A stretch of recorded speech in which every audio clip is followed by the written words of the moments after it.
There's a viral video going around right now of Donald Trump shredding, absolutely slamming the new stimulus spending bill that has recently been passed by our government. Now, many people are angry, absolutely livid about this spending bill, as it completely and utterly rips off the American people, costing them more in inflation than they're actually getting. Yes, you heard it here, folks. Yes, indeed. $600 for America. Meanwhile, foreign countries are getting hundreds of millions of dollars. $10 million to Pakistan gender programs, $500 million to Israel. Yes, they're giving away all of our money. 80% of the spending bill is for foreign countries. People are mad on both sides of the aisle. You don't see that very often. And not only that, we've got other news, folks. Did you know that in Wisconsin, a judge has ruled that 200,000 votes are invalid?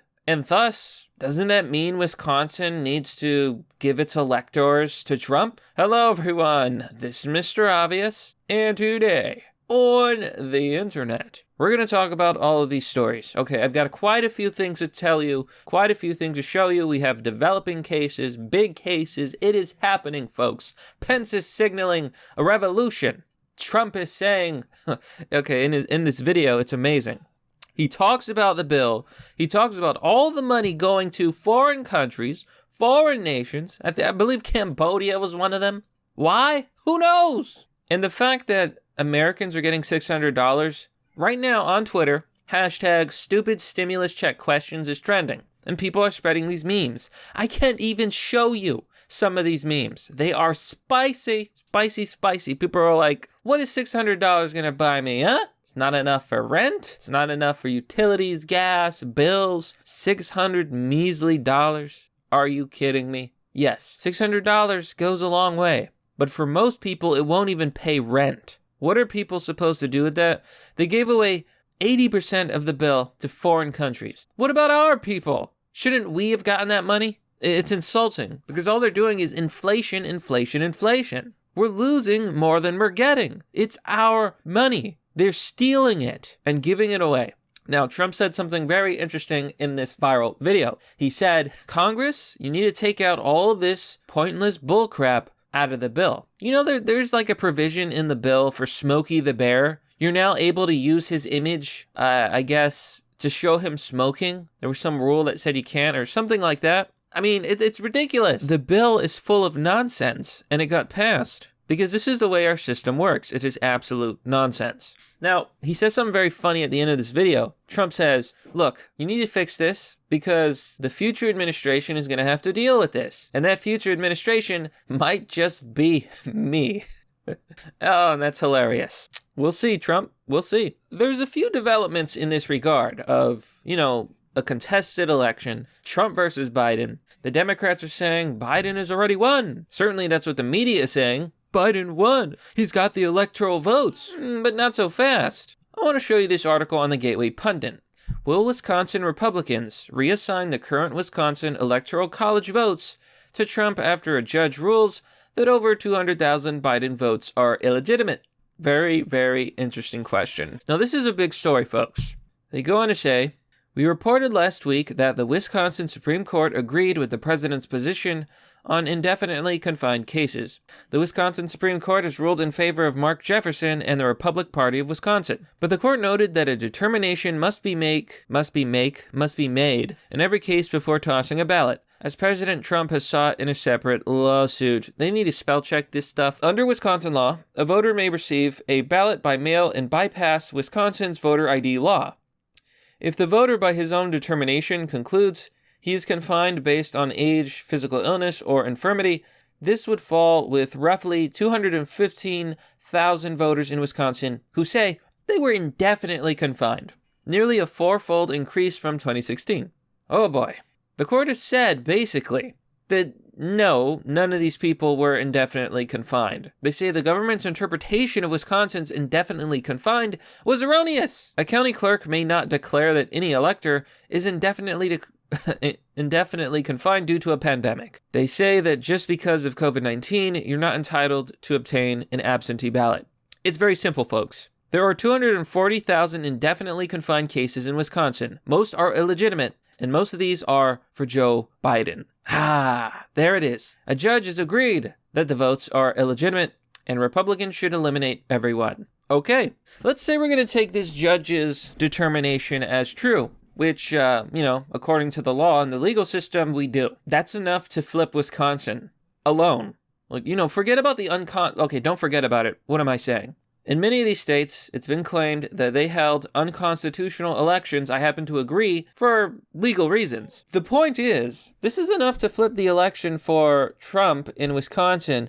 Doesn't that mean that Trump will get those delegates? That the electoral votes belong to him? And what happens if this happens in more states? Recently, there's been a massive push of censorship. Here on Twitter, Jesse R. Bernal.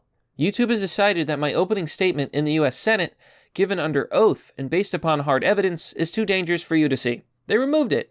Or on what system the thought police watched any particular individual was guesswork. Okay, down with Big Brother, down with Big Brother, down with Big Brother, down with Big Brother!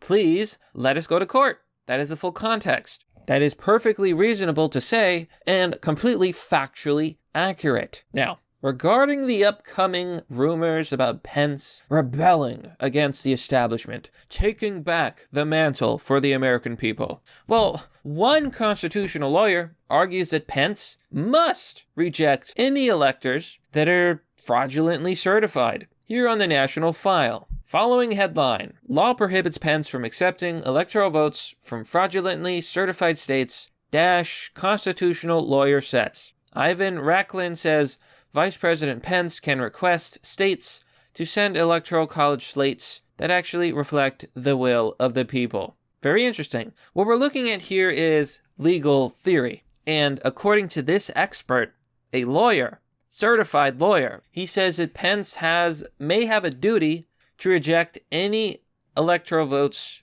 that are deemed fraudulent. Now, I bring this up because we have the case from Wisconsin, where a judge ruled, period, it's done, that about 200,000 votes are invalid because the people who requested those absentee ballots did so when they were not allowed to. They were not indefinitely confined. It does not apply to pandemics. That is the judge's decision. Well, that means that Wisconsin's electors don't actually go to Biden, they go to Trump. Yeah, the media, and I'm sure that the Democrats will say this is not enough for Trump to win. Okay, doesn't change the fact that that would mean that those electors go to Trump, period. But what if they try to give those electors to Biden anyway?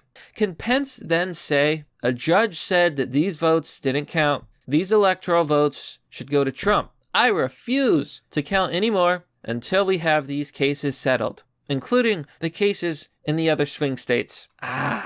Wouldn't that be interesting? I think what a lot of people don't realize is that people in power oftentimes just need a good excuse. And there's been a lot of debate on whether Pence is going to challenge the results, refuse to count the results, toss out results, who knows? But maybe all he needs is a good excuse. And a judge ruling that these votes don't count, and therefore the electors should actually go to Trump. Isn't that good enough? I'd say so. According to the Epoch Times, the following headline says, all eyes on Congress as lawmakers vow to oppose electoral votes. They say that something is brewing in Washington, and that something is, revolt against the establishment. They say that there's a lot of Republicans who are planning to challenge the results. This is a legal part of our process. It's happened before, and it will happen again. We have that ability. If there are challenges, if there is reluctance, you can challenge the results. Now, considering that there are ongoing lawsuits and lawsuits that have simply not been allowed in court, even though there is evidence, like anyone who says there's no evidence of mispropriety, fraud, any of that, they're lying. It is not true. There is evidence. We know for a fact that there's fraud, at least a little bit of fraud, every single election. It just happens. Even if it's just one person even if it's just like one or two people, it happens, period. We know this. To say that there is zero fraud, which you see a lot of Democrats saying, you're just factually wrong, period. There's no argument. Why are we pretending that this isn't a thing? What people question is how far and wide it was. Doesn't even matter. I happen to like the argument that these states were holding unconstitutional elections, violating their own legislatures, and therefore these votes are in question. It's a good argument, hard to argue against, has nothing to do with fraud. And you know what, folks? That's pretty much the story.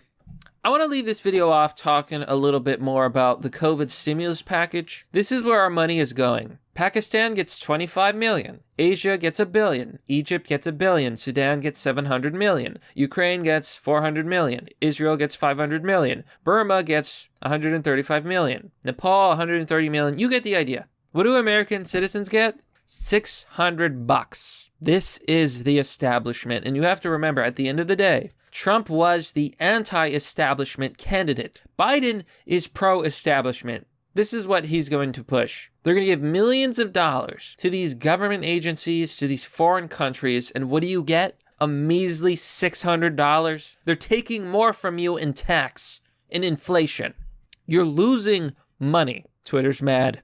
Americans are mad. And by God, the things people are talking about, I cannot even repeat. You have to be a special kind of corrupt and incompetent to piss literally everybody off. So yeah, you better believe that people are talking. I don't know what Pence is going to do. I don't know what Trump is going to do. It looks like Biden is going to be president. But even if he does, is it really going to end so well for him? People are mad now. Can't imagine how angry they're going to be when they realize they voted for these cronies, for these criminals, for these thieves. Ooh, I guess we'll see, folks. But that's merely the obvious. Well, that's all for now, folks. What do you think about this story? Let me know down below in the comment section. As always, if you want to support the channel, you can join me on Patreon or Subscribestar. I am supported by viewers like you. One of the best things you can do is simply to share the video. Helps a lot. I really think that people are being suppressed now. You see it a lot. Independent commentators. Subs are disappearing. Views are being suppressed. They're coming after us hard. It's just dark days ahead. Share the video if you think it's worth it. I'm gonna quote a song from like a Far Cry video game. Bear with me here. Look it up. We will rise again. Good song. I think it applies to our current situation. That no matter how bad things get, the American people will rise again. Thank you all for watching. I'll see you all next time.